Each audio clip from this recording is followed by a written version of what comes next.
Vamos lá? Bem, no encontro anterior, nós resolvemos diversas questões do livro e a gente agora dá uma pausa nas questões do livro e a gente vai resolver diversas outras questões aqui, principalmente da ESAF. São ótimas questões, inclusive, que a gente já está trabalhando para poder, numa segunda edição do livro, contemplar todas essas questões, não é?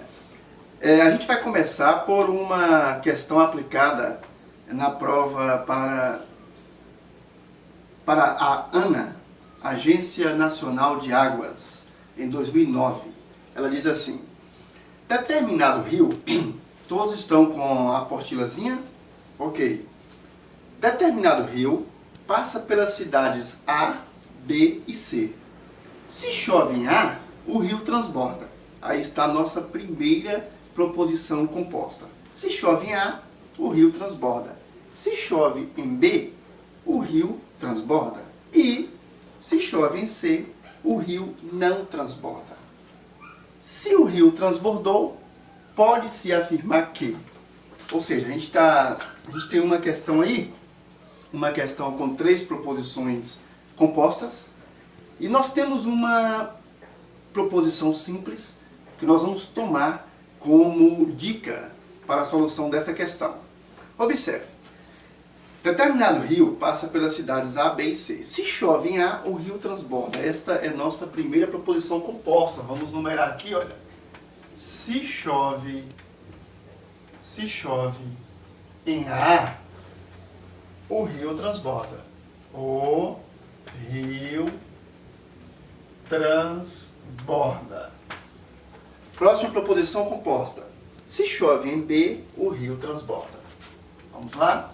Se chove em B, o rio transborda.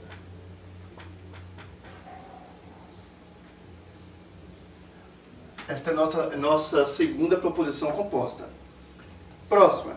Se chove em C, o rio não transborda. Vamos lá? 3.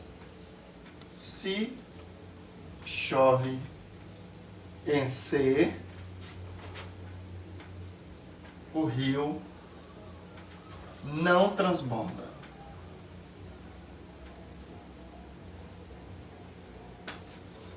E aí o autor da questão diz assim: se o rio transbordou, pode-se afirmar que... Olha que interessante. Isto facilita tudo. O autor da questão está nos dizendo que o rio transbordou.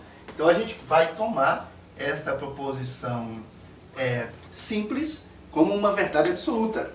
O rio transbordou, né? O rio transbordou. Questão simples, questão fácil. Ela testa realmente os conhecimentos de lógica argumentativa sem a necessidade de complicar, né? O que a gente vai fazer aqui? Nós vamos aplicar nosso método, nós vamos começar de baixo para cima e vamos começar pela análise da terceira proposição composta. Se chove em C, o rio não transborda. Pessoal, nós sabemos que o rio transborda. Nós temos aqui essa proposição simples que nos diz que o rio transborda e que a gente vai tomá-la como verdadeira. Ora, o que eu vou fazer então? Eu vou tomar o todo aqui como verdadeiro, né? Como vocês já sabem, eu vou tomar toda esta proposição composta como verdadeira, não é isso?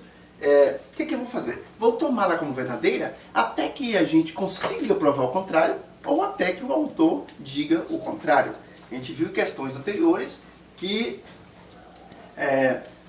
embora a gente sempre vai ter em mente que vai tomar a proposição composta como verdadeira até que consiga provar o contrário ou até que o autor diga o contrário, é preciso evitar que o aluno vicie, sempre vai ser verdadeira, sempre vai ser, e acabe se esquecendo de que em dado momento ele pode ter uma questão, pode haver uma questão, a gente viu questão aqui assim, em que o autor peça que você considere o contrário. Se o autor pedir que o autor da questão, pede que você, candidato à prova de concurso, considere a afirmação como falsa, você vai considerá-la como falsa, né? a gente vai também ver algumas questões aqui assim, mais algumas questões. Então, o que eu tenho? Que tipo de conectivo você nunca pode esquecer de fazer essa perguntinha? Que tipo de conectivo nós temos aqui na proposição composta 3? Se chove em C, o rio... Exatamente, você tem razão. Se chove em C, então... Ou seja, nós temos aí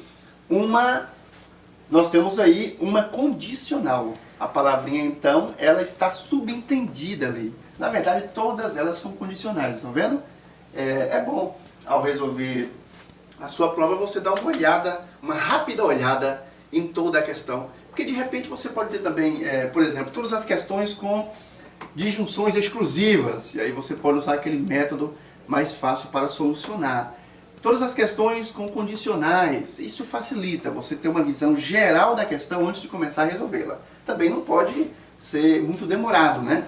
A velocidade da solução de questões de raciocínio lógico ajuda demais o candidato, porque libera esse candidato uma quantidade de tempo maior para que ele possa resolver as demais questões, né?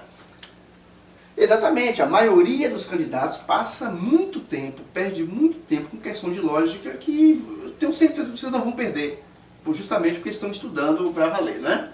Então, se chove em C, nós temos aqui nossa primeira proposição simples, chove em C, e temos a segunda, o rio não transborda. Gente, o rio transborda. Então, o rio não transborda é o quê?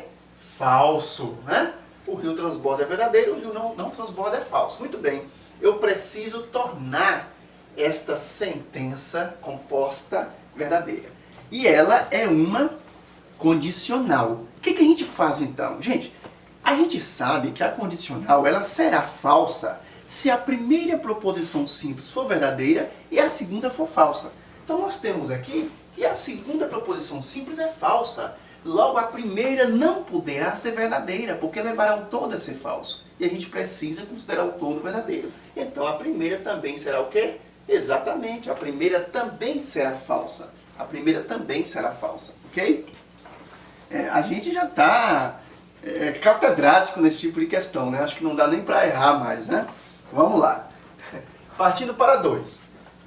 Se chove em B, o rio transborda. Bom, a gente sabe que o rio transborda é verdadeiro, não é isso, pessoal? O rio transborda é verdadeiro. E a gente precisa tomar esse todo aqui, ó, tomar esse todo, toda essa proposição composta como verdadeira. Trata-se de uma condicional. A gente sabe que neste caso ali, a primeira proposição simples, se chove em B, ela vai ficar por enquanto indefinida. Não dá para saber se ela é verdadeira ou falsa. Então ela poderá ser verdadeira, ela poderá ser falsa. Por quê, professor?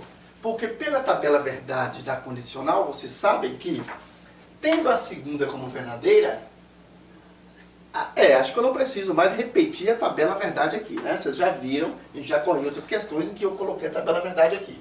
Mas veja bem, o que ela não poderia ser era a primeira verdadeira e a segunda falsa, não é isso? É a única situação na qual uma condicional será falsa, quando a primeira for verdadeira e a segunda for falsa. Então, neste caso, mas em a segunda sendo verdadeira, a primeira poderá ser verdadeira ou falsa. Então, ainda vai ficar indefinida. A gente parte, então, para a primeira proposição composta. Observe, se chove em A, o rio transborda. A gente sabe que o rio transborda é verdadeiro. Olha aqui, o rio transborda é verdadeiro. Essa questão, inclusive, embora simples, ela surpreende. Observe, vamos ter que tornar o todo aqui verdadeiro. E esse todo também é uma proposição composta por condicional. Trata-se aqui de uma condicional. E mais uma vez, sendo uma condicional, a gente sabe que ela só não... para que o todo seja verdadeiro, a única coisa que não poderá acontecer aqui é a primeira ser verdadeira e a segunda ser falsa, não é isso? Mas a segunda é verdadeira. Então a primeira proposição simples, chove em A, poderá ser verdadeira ou poderá ser falsa. Vocês observam aqui que na primeira e na segunda, nós temos uma situação indefinida para a primeira proposição simples. Estão vendo aqui? Mas você não precisa definir isso aí. Na verdade, nós já encontramos a resposta.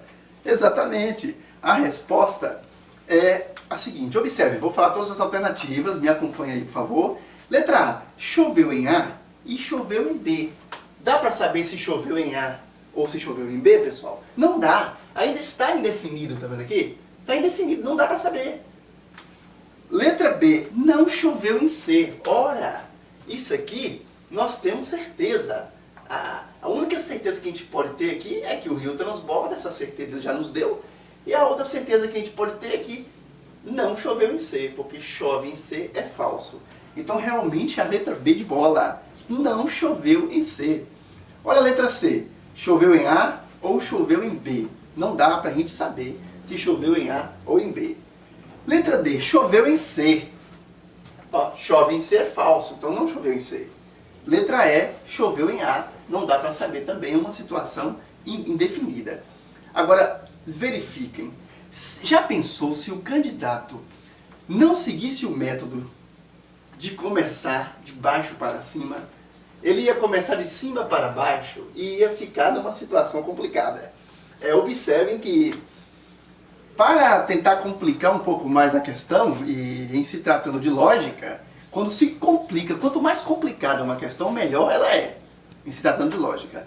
E aí, para complicar mais a questão, para torná-la uma questão mais robusta, que exige um conhecimento melhor de vocês, o que faz então o autor da questão?